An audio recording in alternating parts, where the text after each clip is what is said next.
بسم اللہ الرحمن الرحیم۔ شروع اللہ کا نام لے کر جو بڑا مہربان نہایت رحم والا ہے۔ اے پیغمبر، اللہ سے ڈرتے رہنا اور کافروں اور منافقوں کا کہا نہ ماننا۔ بے شک اللہ جاننے والا ہے، حکمت والا ہے۔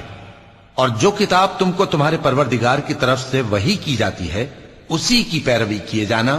بے شک اللہ تمہارے سب اعمال سے خبردار ہے۔ اور اللہ پر بھروسہ رکھنا اور اللہ ہی کارساز کافی ہے۔ اللہ نے کسی آدمی کے پہلو میں دو دل نہیں بنائے، اور نہ تمہاری بیویوں کو جن کو تم ماں کہہ بیٹھتے ہو تمہاری ماں بنایا، اور نہ تمہارے لے پالکوں کو تمہارے بیٹے بنایا۔ یہ سب تمہارے منہ کی باتیں ہیں، اور اللہ تو سچی بات فرماتا ہے اور وہی سیدھا رستہ دکھاتا ہے۔ مومنو، منہ بولے بیٹوں کو ان کے باپوں کے نام سے پکارا کرو کہ اللہ کے نزدیک یہی بات درست ہے۔ اگر تم کو ان کے باپوں کے نام معلوم نہ ہو تو دین میں وہ تمہارے بھائی اور دوست ہیں، اور جو بات غلطی سے ہو گئی ہو اس کا تم پر کچھ گناہ نہیں، لیکن جو قصد دلی سے کرو اس پر مواخذہ ہے، اور اللہ بخشنے والا ہے، مہربان ہے۔ پیغمبر مومنوں پر ان کی جانوں سے بھی زیادہ حق رکھتے ہیں، اور پیغمبر کی بیویاں لوگوں کی مائیں ہیں،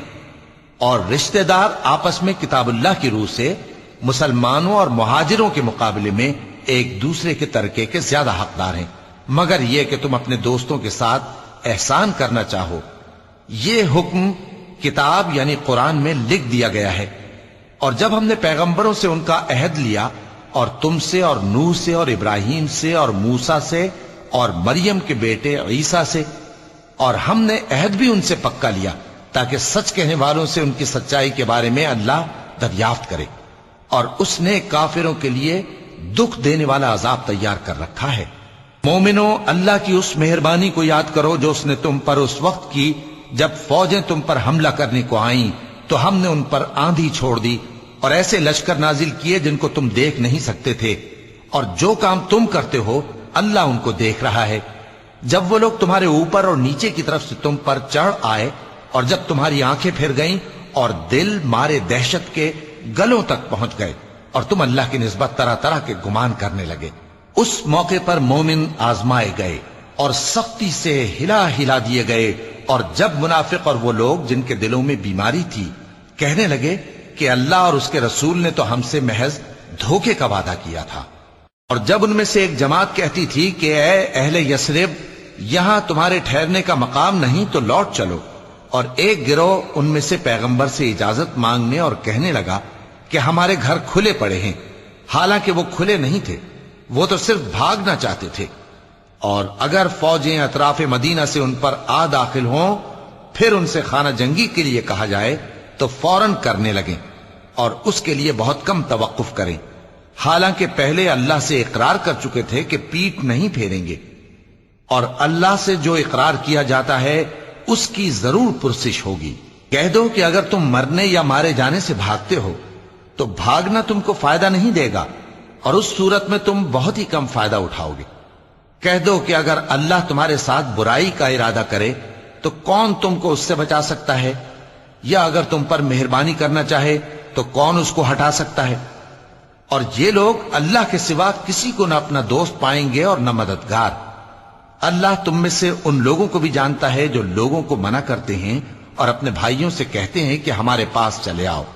اور وہ لڑائی میں نہیں آتے مگر کم، یہ اس لیے کہ تم سے بخل کرتے ہیں۔ پھر جب ڈر کا وقت آئے تو تم ان کو دیکھو کہ تمہاری طرف دیکھ رہے ہیں، اور ان کی آنکھیں اسی طرح پھر رہی ہیں جیسے کسی کو موت سے غشی آ رہی ہو۔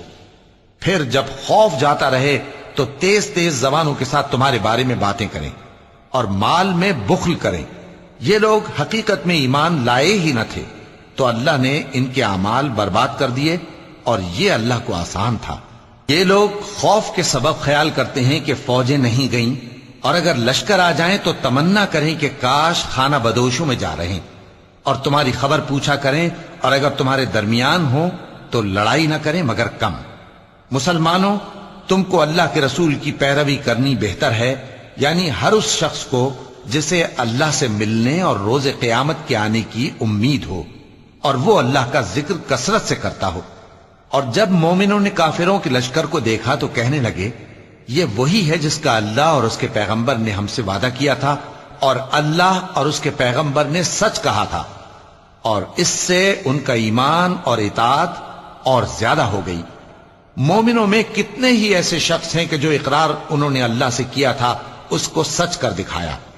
پھر ان میں بعض ایسے ہیں جنہوں نے اپنی نظر پوری کر دی، یعنی جان دے دی، اور بعض ایسے ہیں کہ انتظار کر رہے ہیں، اور انہوں نے اپنے قول کو ذرا بھی نہیں بدلا، تاکہ اللہ سچوں کو ان کی سچائی کا بدلہ دے اور منافقوں کو چاہے تو عذاب دے یا ان پر مہربانی فرمائے۔ بے شک اللہ بخشنے والا ہے، مہربان ہے۔ اور جو کافر تھے ان کو اللہ نے پھیر دیا، وہ اپنے غصے میں بھرے ہوئے تھے، کچھ بھلائی حاصل نہ کر سکے، اور اللہ مومنوں کے لیے لڑائی میں کافی ہو گیا، اور اللہ زور آور ہے، غالب ہے۔ اور اس نے اہل کتاب میں سے جن لوگوں نے ان کی یعنی مکے والوں کی مدد کی تھی ان کو ان کے قلعوں سے اتار دیا اور ان کے دلوں میں دہشت ڈال دی، تو بعض کو تم قتل کر دیتے تھے اور بعض کو قید کر لیتے تھے، اور ان کی زمین اور ان کے گھروں اور ان کے مال کا اور اس زمین کا جس میں تم نے پاؤں بھی نہیں رکھا تھا اس نے تم کو وارث بنا دیا، اور اللہ ہر چیز پر قدرت رکھتا ہے۔ اے پیغمبر اپنی بیویوں سے کہہ دو کہ اگر تم دنیا کی زندگی اور اس کی زینت و آرائش چاہتی ہو تو آؤ میں تمہیں کچھ مال دوں اور اچھی طرح سے رخصت کر دوں، اور اگر تم اللہ اور اس کے پیغمبر اور عاقبت کے گھر یعنی بہشت کی طلبگار ہو تو تم میں جو نیکوکار ہیں ان کے لیے اللہ نے اجر عظیم تیار کر رکھا ہے۔ اے پیغمبر کی بیویوں، تم میں سے جو کوئی کھلی ناشائستہ حرکت کرے گی اس کو دونی سزا دی جائے گی،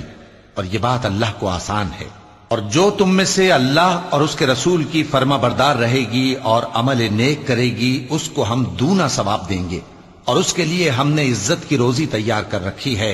اے پیغمبر کی بیویوں، تم عام عورتوں کی طرح نہیں ہو، اگر تم پرہیزگار رہنا چاہتی ہو تو کسی اجنبی شخص سے نرم لہجے میں بات نہ کرو، تاکہ وہ شخص جس کے دل میں کسی طرح کا روگ ہے کوئی امید نہ پیدا کر لے، اور دستور کے مطابق بات کیا کرو، اور اپنے گھروں میں ٹھہری رہو، اور جس طرح پہلے جاہلیت کے دنوں میں زیب و زینت کی نمائش کی جاتی تھی اس طرح اظہار زینت نہ کرو، اور نماز پڑھتی رہو اور زکوٰۃ دیتی رہو، اور اللہ اور اس کے رسول کی فرما برداری کرتی رہو۔ اے پیغمبر کی گھر والیوں، اللہ چاہتا ہے کہ تم سے ہر طرح کی ناپاکی دور کر دے اور تمہیں بالکل پاک صاف کر دے، اور تمہارے گھروں میں جو اللہ کی آیتیں پڑھی جاتی ہیں اور حکمت کی باتیں سنائی جاتی ہیں ان کو یاد رکھو، بے شک اللہ باریک بین ہے، باخبر ہے۔ جو لوگ اللہ کے آگے سر اطاعت خم کرنے والے ہیں یعنی مسلمان مرد اور مسلمان عورتیں اور مومن مرد اور مومن عورتیں اور فرمانبردار مرد اور فرمانبردار عورتیں اور راست باز مرد اور راست باز عورتیں اور صبر کرنے والے مرد اور صبر کرنے والی عورتیں اور عاجزی کرنے والے مرد اور عاجزی کرنے والی عورتیں اور خیرات کرنے والے مرد اور خیرات کرنے والی عورتیں اور روزے رکھنے والے مرد اور روزے رکھنے والی عورتیں اور اپنی شرمگاہوں کی حفاظت کرنے والے مرد اور حفاظت کرنے والی عورتیں اور اللہ کو کثرت سے یاد کرنے والے مرد اور کثرت سے یاد کرنے والی عورتیں۔ کچھ شک نہیں کہ ان کے لیے اللہ نے بخشش اور اجر عظیم تیار کر رکھا ہے۔ اور کسی مومن مرد اور مومن عورت کو حق نہیں ہے کہ جب اللہ اور اس کا رسول کوئی بات طے کر دیں تو وہ اس کام میں اپنا بھی کچھ اختیار سمجھیں، اور جو کوئی اللہ اور اس کے رسول کی نافرمانی کرے وہ بالکل گمراہ ہو گیا۔ اور جب تم اس شخص سے جس پر اللہ نے احسان کیا تھا اور تم نے بھی احسان کیا تھا یہ کہتے تھے کہ اپنی بیوی کو اپنے پاس رہنے دے اور اللہ سے ڈر، اور تم اپنے دل میں وہ بات چھپا رہے تھے جس کو اللہ ظاہر کرنے والا تھا، اور تم لوگوں سے ڈرتے تھے، حالانکہ اللہ ہی اس کا زیادہ مستحق ہے کہ اس سے ڈرو۔ پھر جب زید نے اس سے تعلق ختم کر لیا یعنی اس کو طلاق دے دی تو ہم نے اسے تمہاری زوجیت میں دے دیا تاکہ مومنوں پر ان کے منہ بولے بیٹوں کی بیویوں کے ساتھ نکاح کرنے کے بارے میں جب وہ بیٹے ان سے اپنا تعلق ختم کر لیں یعنی طلاق دے دیں کچھ تنگی نہ رہے، اور اللہ کا حکم واقع ہو کر رہنے والا تھا۔ پیغمبر پر اس کام میں کچھ تنگی نہیں جو اللہ نے ان کے لیے مقرر کر دیا، اور جو لوگ پہلے گزر چکے ہیں ان میں بھی اللہ کا یہی دستور رہا ہے اور اللہ کا حکم ٹھہر چکا تھا، یعنی ان پیغمبروں میں جو اللہ کے پیغام جوں کہ توں پہنچاتے اور اس سے ڈرتے اور اللہ کے سوا کسی سے نہیں ڈرتے تھے، اور اللہ ہی حساب کرنے کو کافی ہے۔ محمد صلی اللہ علیہ وآلہ وسلم تمہارے مردوں میں سے کسی کے والد نہیں ہیں، لیکن اللہ کے پیغمبر اور نبیوں کی مہر یعنی سلسلہ نبوت کو ختم کر دینے والے ہیں، اور اللہ ہر چیز سے واقف ہے۔ اے اہل ایمان، اللہ کا بہت بہت ذکر کیا کرو اور صبح و شام اس کی پاکی بیان کرتے رہو، وہی تو ہے جو تم پر رحمت بھیجتا ہے اور اس کے فرشتے بھی، تاکہ تم کو اندھیروں سے نکال کر روشنی کی طرف لے جائے، اور اللہ مومنوں پر مہربان ہے۔ جس روز وہ اس سے ملیں گے تو ان کا تحفہ اللہ کی طرف سے سلام ہوگا، اور اس نے ان کے لیے عمدہ ثواب تیار کر رکھا ہے۔ اے پیغمبر، ہم نے تم کو گواہی دینے والا اور خوشخبری سنانے والا اور خبردار کرنے والا بنا کر بھیجا ہے، اور اللہ کی طرف اسی کے حکم سے بلانے والا اور چراغ روشن۔ اور مومنوں کو خوشخبری سنا دو کہ ان کے لیے اللہ کی طرف سے بڑا فضل ہے، اور کافروں اور منافقوں کا کہا نہ ماننا اور نہ ان کے تکلیف دینے پر نظر کرنا، اور اللہ پر بھروسہ رکھنا، اور اللہ ہی کارساز کافی ہے۔ مومنوں، جب تم مومن عورتوں سے نکاح کر کے ان کو ہاتھ لگانے یعنی ان کے پاس جانے سے پہلے طلاق دے دو تو تم کو کچھ حق نہیں کہ ان سے عدت پوری کراؤ، بس ان کو کچھ فائدہ یعنی خرچ دے دو اور ان کو اچھی طرح سے رخصت کر دو۔ اے پیغمبر صلی اللہ علیہ وآلہ وسلم، ہم نے تمہارے لیے تمہاری بیویاں جن کو تم نے ان کے مہر دے دیے ہیں حلال کر دی ہیں، اور تمہاری باندیاں جو اللہ نے تم کو کفار سے بطور مال غنیمت دلوائی ہیں، اور تمہارے چچا کی بیٹیاں اور تمہاری پھوپھیوں کی بیٹیاں اور تمہارے ماموں کی بیٹیاں اور تمہاری خالاؤں کی بیٹیاں جو تمہارے ساتھ وطن چھوڑ کر آئی ہیں، سب حلال ہیں۔ اور کوئی مومن عورت اگر اپنے آپ کو پیغمبر صلی اللہ علیہ وآلہ وسلم کے حوالے کر دے یعنی مہر کے بغیر نکاح میں آنا چاہے، بشرطے کہ پیغمبر صلی اللہ علیہ وآلہ وسلم بھی اس سے نکاح کرنا چاہیں، وہ بھی حلال ہے۔ لیکن یہ اجازت اے نبی صلی اللہ علیہ وآلہ وسلم خاص تم ہی کو ہے، سب مسلمانوں کو نہیں۔ ہم نے ان کی بیویوں اور باندیوں کے بارے میں جو مہر واجب الادا مقرر کر دیا ہے ہم کو معلوم ہے، یہ اس لیے کیا گیا ہے کہ تم پر کسی طرح کی تنگی نہ رہے، اور اللہ بخشنے والا ہے، مہربان ہے۔ اے پیغمبر صلی اللہ علیہ وآلہ وسلم، تم کو یہ بھی اختیار ہے کہ جس بیوی کو چاہو پیچھے رکھو اور جسے چاہو اپنے پاس رکھو، اور جس کو تم نے پیچھے کر دیا ہو اگر اس کو پھر اپنے پاس طلب کر لو تو تم پر کچھ گناہ نہیں۔ یہ اجازت اس لیے ہے کہ ان کی آنکھیں ٹھنڈی رہیں اور وہ رنجیدہ نہ ہوں، اور جو کچھ تم ان کو دو اسے لے کر سب خوش رہیں، اور جو کچھ تمہارے دلوں میں ہے اللہ اسے جانتا ہے، اور اللہ جاننے والا ہے، بردبار ہے۔ اے پیغمبر صلی اللہ علیہ وآلہ وسلم، ان کے سوا اور عورتیں تم کو جائز نہیں، اور نہ یہ کہ ان بیویوں کو چھوڑ کر اور بیویاں کر لو، خواہ ان کا حسن تم کو کیسا ہی اچھا لگے، مگر وہ جو تمہارے ہاتھ کا مال ہے یعنی باندیوں کے بارے میں تم کو اختیار ہے، اور اللہ ہر چیز پر نگاہ رکھتا ہے۔ مومنوں، پیغمبر صلی اللہ علیہ وآلہ وسلم کے گھروں میں نہ جایا کرو مگر اس صورت میں کہ تم کو اجازت دی جائے یعنی کھانے کے لیے بلایا جائے، جبکہ اس کے پکنے کا انتظار بھی نہ کرنا پڑے۔ لیکن جب تمہاری دعوت کی جائے تو جاؤ، اور جب کھانا کھا چکو تو چل دو، اور باتوں میں جی لگا کر نہ بیٹھ رہو۔ یہ بات پیغمبر صلی اللہ علیہ وآلہ وسلم کو ایذا دیتی تھی، اور وہ تم سے حیا کرتے تھے اور کہتے نہیں تھے، لیکن اللہ سچی بات کے کہنے سے نہیں شرماتا۔ اور جب پیغمبر صلی اللہ علیہ وآلہ وسلم کی بیویوں سے کوئی سامان مانگو تو پردے کے باہر سے مانگو، یہ تمہارے اور ان کے دلوں کے لیے بہت پاکیزگی کی بات ہے۔ اور تم کو یہ شایع نہیں کہ رسول اللہ صلی اللہ علیہ وآلہ وسلم کو تکلیف دو، اور نہ یہ کہ ان کی بیویوں سے کبھی ان کے بعد نکاح کرو، بے شک یہ اللہ کے نزدیک بڑا گناہ کا کام ہے۔ اگر تم کسی چیز کو ظاہر کرو یا اس کو مخفی رکھو تو یاد رکھو کہ اللہ ہر چیز سے باخبر ہے۔ خواتین پر اپنے باپ دادا سے پردہ نہ کرنے میں کچھ گناہ نہیں، اور نہ اپنے بیٹوں سے اور نہ اپنے بھائیوں سے اور نہ اپنے بھتیجوں سے اور نہ اپنے بھانجوں سے، نہ اپنی سی خواتین سے، اور نہ اپنے باندی غلاموں سے۔ اور اے خواتین، اللہ سے ڈرتی رہو، بے شک اللہ ہر چیز سے واقف ہے۔ اللہ اور اس کے فرشتے اس پیغمبر صلی اللہ علیہ وآلہ وسلم پر درود بھیجتے ہیں۔ مومنو، تم بھی ان پر درود بھیجو اور خوب سلام بھیجا کرو۔ جو لوگ اللہ اور اس کے پیغمبر صلی اللہ علیہ وآلہ وسلم کو اذیت پہنچاتے ہیں،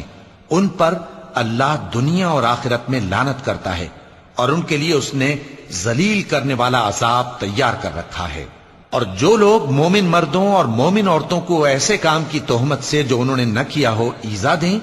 تو انہوں نے بہتان کا اور کھلے گناہ کا بوجھ اپنے سر پر رکھا۔ اے پیغمبر صلی اللہ علیہ وآلہ وسلم، اپنی بیویوں اور بیٹیوں اور مسلمانوں کی عورتوں سے کہہ دو کہ باہر نکلا کریں تو اپنے چہروں پر چادر لٹکا کر گھونگھٹ نکال لیا کریں۔ یہ چیز ان کے لیے موجب شناخت و امتیاز ہوگی تو کوئی ان کو ایذا نہ دے گا، اور اللہ بخشنے والا ہے، مہربان ہے۔ اگر منافق اور وہ لوگ جن کے دلوں میں روگ ہے اور جو مدینے کے شہر میں بری بری خبریں اڑایا کرتے ہیں اپنی حرکتوں سے باز نہ آئیں گے تو ہم تم کو ان کے پیچھے لگا دیں گے، پھر وہ تمہارے پڑوس میں نہ رہ سکیں گے مگر تھوڑے دن، وہ بھی پھٹکارے ہوئے، جہاں پائے گئے پکڑے گئے اور جان سے مار ڈالے گئے۔ جو لوگ پہلے گزر چکے ہیں ان کے بارے میں بھی اللہ کی یہی عادت رہی ہے، اور تم اللہ کی عادت میں تغیر و تبدل نہ پاؤ گے۔ لوگ تم سے قیامت کی نسبت دریافت کرتے ہیں کہ کب آئے گی، کہہ دو کہ اس کا علم اللہ ہی کو ہے، اور تمہیں کیا پتا، ہو سکتا ہے قیامت قریب ہی آ گئی ہو۔ بے شک اللہ نے کافروں پر لعنت کی ہے اور ان کے لیے جہنم کی آگ تیار کر رکھی ہے، اس میں وہ ہمیشہ ہمیشہ رہیں گے، نہ کسی کو دوست پائیں گے اور نہ مددگار۔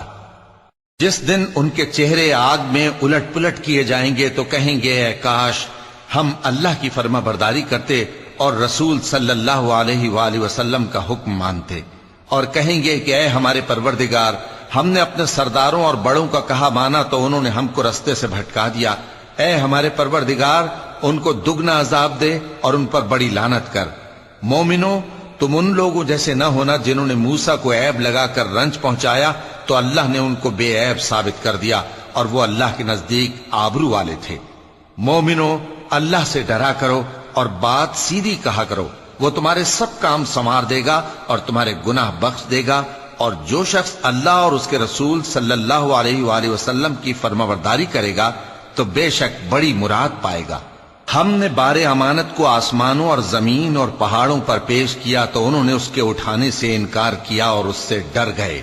اور انسان نے اس کو اٹھا لیا، بے شک وہ بڑا ظالم، بڑا جاہل ہے۔